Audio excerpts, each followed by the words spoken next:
Hi guys, Randy here at etrailer.com. Today we're going to be taking a look at the Trailair Rota-Flex from Lippert Components. And essentially this is going to save you a lot of the headaches that you run into when you haul a fifth wheel trailer. Basically anytime you take off or stop, you're going to get some chucking effect.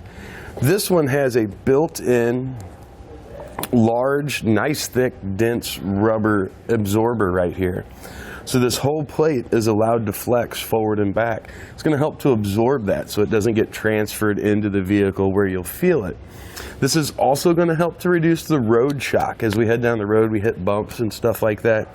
It absorbs it right in this area so that doesn't get transferred into the truck where we feel it. But it also isn't going to get transferred up through our pin box into our side plates and then weaken the front end of the camper. So anything we've got loaded in the camper is going to have a little bit of a smoother ride. We don't have to worry about all that standard stress and strain that we get from a standard pin box. And we have this available in 3 different configurations. This happens to be the 1621 pin box. This is the 18,000 pound version. There's also a 21,000 pound version. So just match that most closely to your camper. It's going to give you the weight rating that you need. And also it'll give you that rubber in there to support those weights. And then this is also available in a 19,000 pound weight rating in the 1116 version pin box. Now, since this is going to be a direct replacement, the good thing there is you have no modifications to make to your brackets that come down. There's going to be no drilling or anything like that. You do want to hang on to the hardware when you remove your old pin box, just so you have it to put it back in. The Flex or the Rota-Flex does not come with it. If you don't have it, or if you want to upgrade, whatever you want to do there, you want to be sure you're using 5/8 diameter hardware. We put a flat washer on the outside, lock washer on the inside with a nut, which you'll see when we install it. Now, I've used the Rota-Flex before and I've really enjoyed it, but we're going to take it out, we're going to test it. We're going to take it through our test course. We've got alternating and solid speed bumps, so that's going to do plenty of that forward and back. We'll do some accelerating and some stops, just so you can see how well this is going to work at absorbing that. So as you can see, it does a good job. There's a lot of absorption that takes place up here. And the thing I like about this one is that we don't have an airbag to maintain. There are other options out there for a cushioned style kingpin. And having that airbag in there is okay. Generally they hold pressure fine, but if you start getting leaks, you're going to be maintaining it more often than what I like. As another option, Gen Y does have a fifth wheel. It uses a torsion flex system, so it's almost like a torsion flex axle, which is tried and true on a lot of different trailers. It's just a square tube inside another square tube with rubber in there to absorb it. I think that system works out really well too. I think it's a good idea. But I think it's kind of 50-50 between the two. I think the Gen Y is going to be a little bit better at the absorption, because it has more travel up and down, where I think this one's slightly better at the chucking or that forward and back jerking feeling that we get. The overall construction on it is really nice. It is slightly heavier than what the standard 1621 was that we took off. I think the plate steel is just a little bit thicker all the way around. It seems like the main body of it's just a hair thicker than the steel that we had on the old one. I really like the paint finish. I've never seen any of these come through with any chips or anything like that. So I think it'll last for a very long time. And again, it's a bolt-on installation, so there's not a lot of stuff that you'll have to do to get it installed. We'll go ahead and take a look at that now. All right, we've got our old pin box out of the way.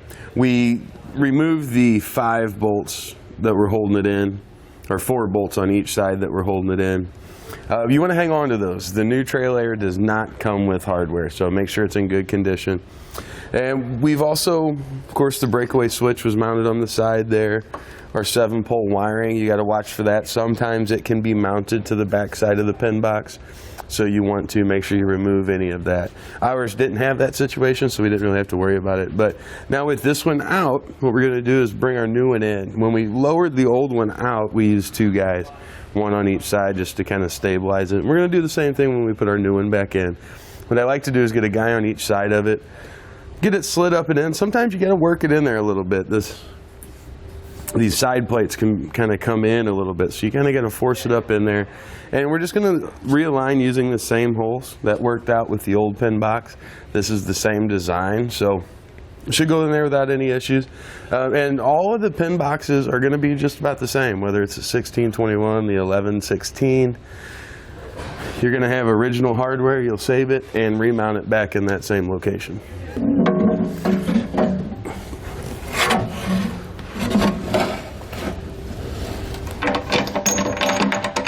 I'm going to get a couple bolts started here. One in the front, one in the back, just to kind of hold it in place. We'll get a couple bolts started on that other side as well. Now we're just going to go through and get the rest of our hardware in place. We're going to be using a large flat washer on the outside. On the inside you want to use a lock washer and a nut. We'll just go through and get them all started, then we'll snug them down and torque them.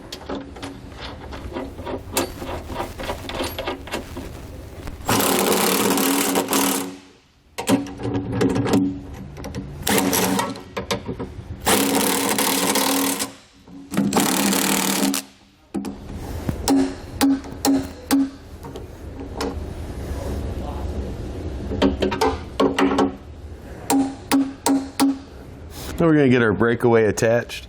I'm going to go in the side plate here. That way we're not running any holes into the pin box.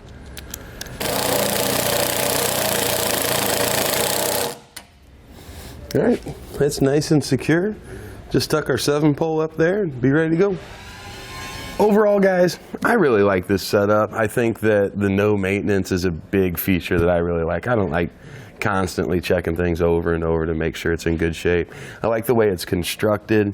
It fit in here really well, and it offers a lot of bang for the buck. When you compare this to just a standard non-cushion style of kingpin or pin box, there's a little bit of difference in the cost, but it's not significant. So this could be a pretty cost-effective upgrade, kind of smooth everything out and make your travels a little bit more enjoyable.